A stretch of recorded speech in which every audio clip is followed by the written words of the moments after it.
Hey everyone, this is TechXtreme, and in this video I'm gonna do a continuation of the video I did last time, which was how node list works and sort of a demonstration on it. In this video I want to touch on something that I mentioned, which was creating an add method. So why would you want to create an add method?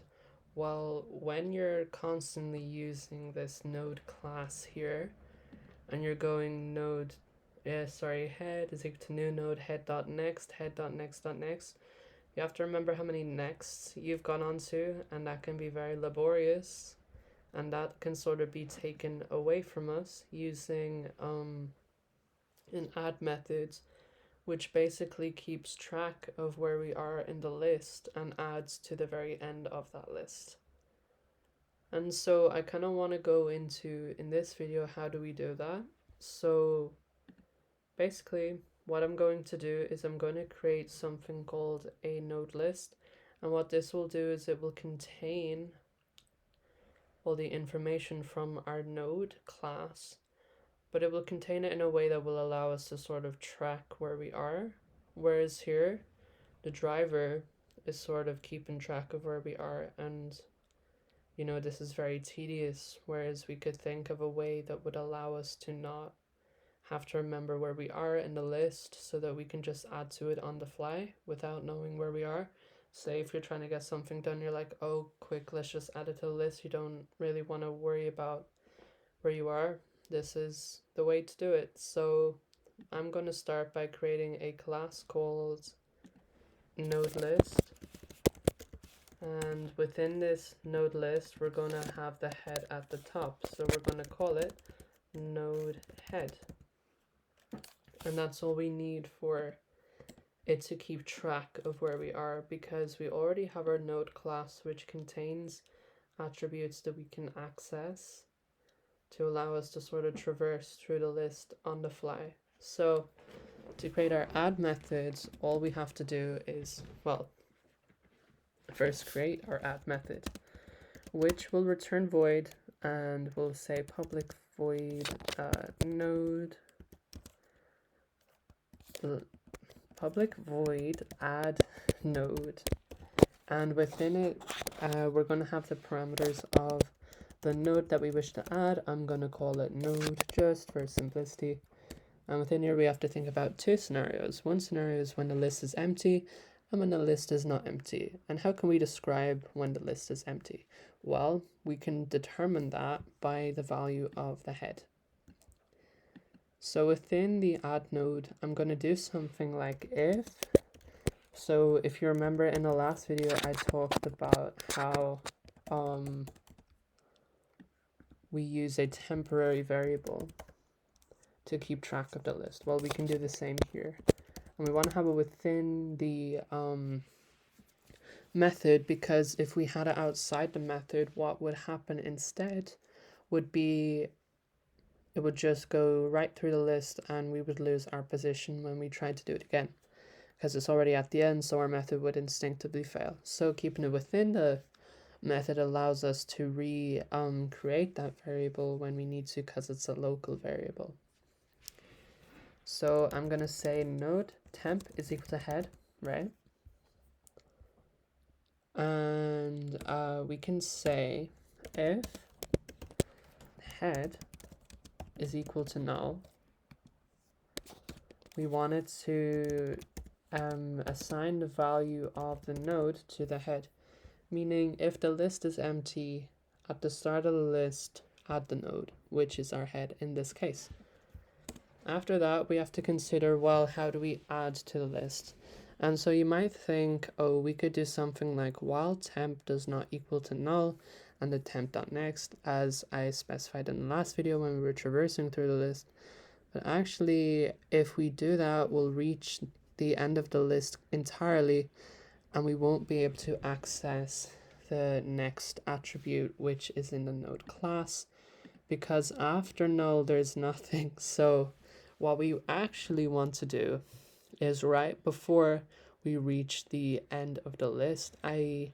once we reach the last node, we want to add to it using the next attribute. And so how can we do this? Well, we can create a while loop, and within this while loop, we can say while temp.next does not equal to null, meaning only, so basically when you're talking about a linked list, this temp.next variable, we have to be concerned about this when we're trying to create an add method, because the temp.next is like the one after, say, so temp.next you actually want equal to null because the one before it is actually not null, meaning that we can access the data within it. If we said temp does not equal to null, it will completely go to the end of the list until it reaches null, and we can't actually add to it then because null is nothing to the system, so it references it nowhere.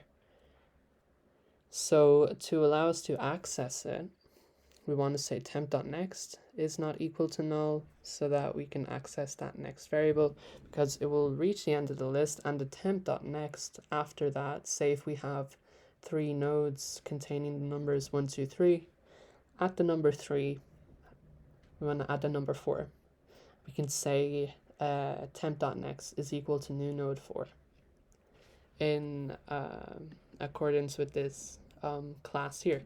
So while temp.next is not equal to null, first of all, we'll say temp is equal to temp.next, because we still want to traverse through the list, but we don't want to say temp.next is equal to temp.next the next, because that will just bring us to the problem that I, spoke about earlier, because that is the same as saying while temp is not equal to null. So keep it like this so that we can reach the end of the list and we don't have to be concerned about reaching a null point, because you just can't add anything to it.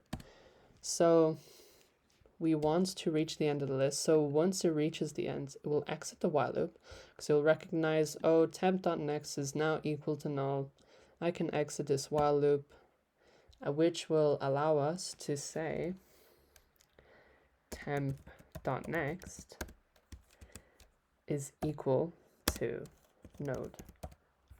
By the way, if we kept this if statement as it is, which is probably not a good idea, we'll run into an issue that it will add the node twice on the first go, and then after that it won't, but we don't want it to do that. So to make sure that it won't do that if the list is empty, we'll just add this return, so that when the head is equal to when head is equal to null, i.e. when the list is empty, it will add the first node to the list and then it will return. Then once it goes again to add the second node, it will go, oh, head does not equal to null, so I'm going to skip that. I'm going to go to the while loop, while temp.next is not equal to null, which is true up until a point. We'll go temp is equal to temp.next. It will recognize, oh, temp.next is equal to null, but the variable temp, or not the variable, the field temp is still sort of accessible, so we can access that next attribute.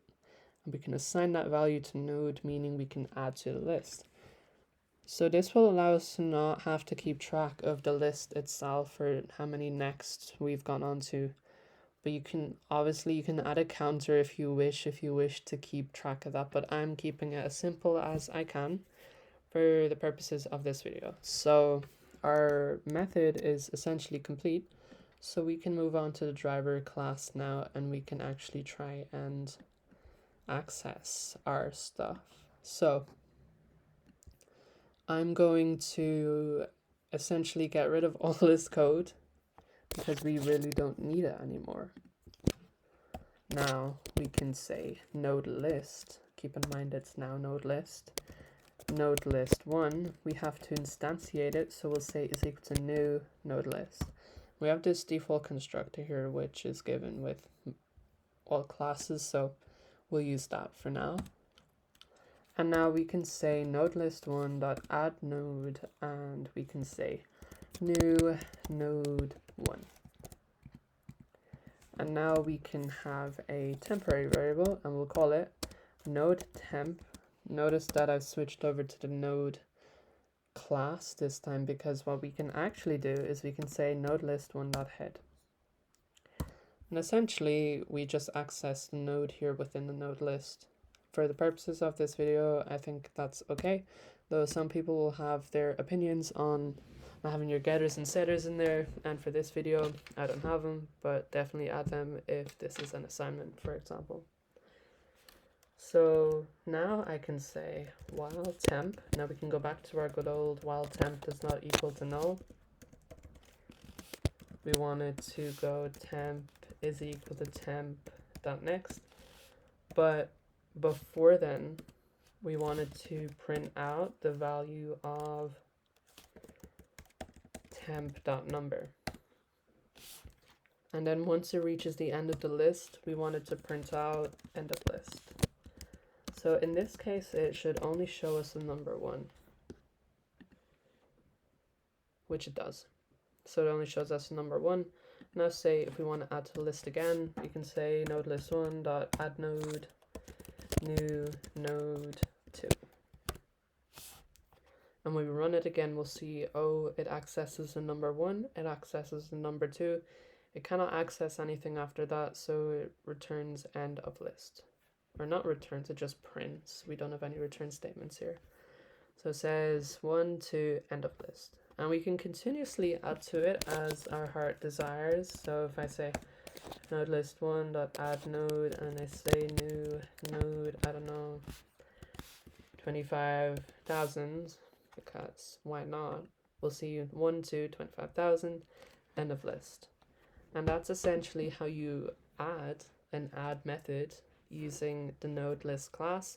Now you could generify it if you needed to use multiple different sort of abstract data types or multiple linked lists, but in this case I'm trying to keep it simple so that it's understandable. And so with that, I'm gonna end the video here. If you enjoyed the video, give it a like. If you didn't, give it a dislike. Let me know what you thought in the comments. If you would like to subscribe, please subscribe, and I will see you in the next one. Have a wonderful day.